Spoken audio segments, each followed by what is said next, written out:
বড় না স্বামী বড়? সবই বড়। এখন তুমি ঘরে আছো দেখে কি আমার সব কাম কাজ বাদ দিয়ে তোমার কাছে এসে বসে থাকতে হইব? এর লিগে মানুষে কয় ঘরের বউ যখন ভালোবাসে না তখন পুরুষ মানুষ অন্য দিকে নজর দেয়। তুমি এটা কি কইলা? আমি তোমারে ভালোবাসি না। না বাসো না, আমার দিকে তোমার কোনো খেয়ালই নাই। সবসময় খালি কাম খাই, টিভি দেখা, নাহলে মোবাইল চালানি, এগুলোর দিকে খেয়াল তোমার। ও তোমার ভালোবাসার লাগে কি আমার সব কাম কাজ বাদ দিয়া তোমার পায়ের কাছে এসে বসে থাকতে হইব? ওই সাথে থাকবা না ওটা তো জানি, সেরকম নারী তো আর আমি বিয়ে করি নাই। আমার কপালটাই খারাপ, বিয়ার আগেও কোনো নারীর ভালোবাসা পাই নাই, বিয়ার পরেও না। সারাটা দিন হাজার হাজার মানুষের লগে ব্যবসার আলাপ করিয়া ঘরে আইসা তোমার লগে ঝামেলা করতে আমার ভালো লাগে না, শান্তি লাগে না আমার। ও তোমার শান্তি লাগতেছে না?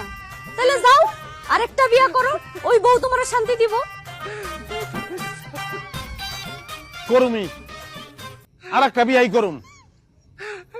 টাকা পয়সা তো কম নাই, লাগলে টাকা পয়সা দিয়া শান্তি কিনুম আমি।